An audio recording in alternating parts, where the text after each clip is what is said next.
ಪ್ರಾರಂಭವಾದ ಹಿನ್ನೆಲೆಯಲ್ಲಿ ಜಿಲ್ಲೆಯ ವಿವಿಧ ತಾಲೂಕು ಮತ್ತು ಹಳ್ಳಿಗಳಲ್ಲಿ ಕುಡಿಯುವ ನೀರಿನ ಅಭಾವ ಹೆಚ್ಚಾಗುವ ಭೀತಿ ಇದ್ದು, ಹಾಗಾಗಿ ತಾಲೂಕು ಮಟ್ಟದ ಅಧಿಕಾರಿಗಳ ತಂಡ ರಚಿಸಿ ಕುಡಿಯುವ ನೀರಿನ ಸಮಸ್ಯೆ ಕುರಿತು ಶೀಘ್ರಗತಿಯಲ್ಲಿ ಪರಿಹಾರ ಕಂಡುಕೊಳ್ಳಬೇಕು ಎಂದು ಜಿಲ್ಲಾ ಉಸ್ತುವಾರಿ ಸಚಿವರಾದ ಸಂತೋಷ್ ಲಾಡ್ ತಿಳಿಸಿದರು.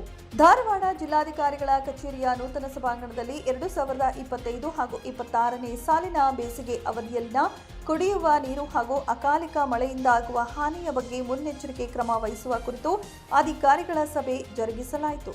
ಸಭೆಯ ಅಧ್ಯಕ್ಷತೆ ವಹಿಸಿ ಮಾತನಾಡಿದ ಅವರು, ಜಿಲ್ಲೆಯಲ್ಲಿ ಎಲ್ಲೆಲ್ಲಿ ಕುಡಿಯುವ ನೀರಿನ ಕೊರತೆ ಇದೆ ಆ ಹಳ್ಳಿಗಳಿಗೆ ತೆರಳಿ ಏಪ್ರಿಲ್ 20ರೊಳಗಾಗಿ ಸಮಸ್ಯೆ ಕುರಿತು ಮಾಹಿತಿ ಸಂಗ್ರಹಿಸಬೇಕು. ಯಾವುದೇ ರೀತಿಯಲ್ಲಿ ಕುಡಿಯುವ ನೀರಿನ ಅಭಾವ ಆಗದಂತೆ ಕ್ರಮ ವಹಿಸಬೇಕು ಎಂದು ಅಧಿಕಾರಿಗಳಿಗೆ ಸೂಚಿಸಿದರು. ಸಭೆಯಲ್ಲಿ ಶಾಸಕರಾದ ಶಾಸಕ ಎನ್ಎಚ್ ಕೋನಾರೆಡ್ಡಿ, ಜಿಲ್ಲಾಧಿಕಾರಿ ದಿವ್ಯಾಪ್ರಭು, ಹುಬ್ಬಳ್ಳಿ ಧಾರವಾಡ ಪೊಲೀಸ್ ಆಯುಕ್ತ ಎನ್ ಶಶಿಕುಮಾರ್, ಜಿಲ್ಲಾ ಪಂಚಾಯತ್ ಮುಖ್ಯ ಕಾರ್ಯನಿರ್ವಾಹಕ ಅಧಿಕಾರಿ ಭುವನೇಶ್ ಪಾಟೀಲ, ಜಿಲ್ಲಾ ಪೊಲೀಸ್ ವರಿಷ್ಠಾಧಿಕಾರಿ ಡಾಕ್ಟರ್ ಗೋಪಾಲ ಬ್ಯಾಕೋಡ, ಹುಬ್ಬಳ್ಳಿ ಧಾರವಾಡ ಮಹಾನಗರ ಪಾಲಿಕೆಯ ಆಯುಕ್ತರಾದ ರುದ್ರೇಶ್ ಘಾಳಿ, ಅಪರ ಜಿಲ್ಲಾಧಿಕಾರಿ ಗೀತಾ ಸಿಡಿ ಸೇರಿದಂತೆ ಮತ್ತಿತರರು ಉಪಸ್ಥಿತರಿದ್ದರು. 9 ಲೈವ್ ನ್ಯೂಸ್ ಧಾರವಾಡ.